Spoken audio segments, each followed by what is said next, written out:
Kaipuhan, kasing tibay, sing rikas. Tren na kasing tibay at kasing bilis ng bullet train ng Japan ang ipinapangako sa mga Bicolano ngayong halalan 2025 ng isang party list.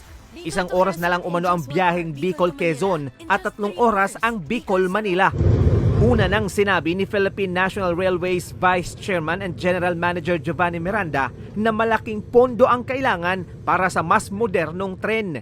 Bukod anya sa bagong train sets, malaki ang kailangang baguhin sa mga riles para matakbuhan ng mabilis. Kung ang pag-uusapan po natin ang existing po nating alignment ng PNR po ay hindi po kakayanin yon. Technically, physically, mayroon pong restriction sa ating mga curve ng line. Yung route na pong Laguna to Legazpi, having a total of 440 kilometers if I'm not mistaken po. Ang isang challenge po technically sa track natin.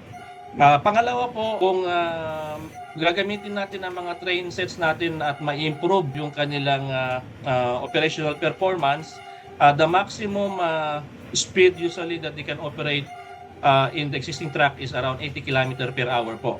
So technically, if you're going to have that speed ng isang train na tatakbo sa 440 kilometers, approximately po baka abutin po ng mga 4 hanggang 5 oras po yung biyahe po.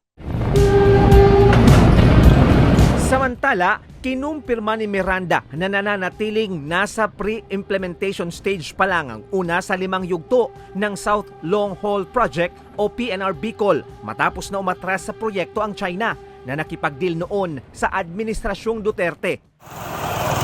Dahil dito, naantalaan niya ang pagresolba sa mga problema tulad ng right-of-way, pagbili ng lupa na maaapektuhan ng konstruksyon ng riles at relocation sites ng informal settlers. Yung part po ng pag-implement, which is design and build para po sa infrastructure, which is having a funding concern. Since the last administration po na nagkaroon na po ng kumbaga pagkatigil ng usapin sa pagpupondo mula galing sa China Exim Bank po. Andyan sila India, andyan sila Japan, andyan ang European countries po. Sana mapagkasunduan in right term dahil bilyon-bilyon na rin po ang nagamit nating pera. Kung mabibigyang pondo at papayagang bumili ng bagong train sets na akma sa kasalukuyang riles, posible anyang magkaroon ng biyaheng Legazpi City hanggang Calambas City ang PNR sa taong 2027 o 2028.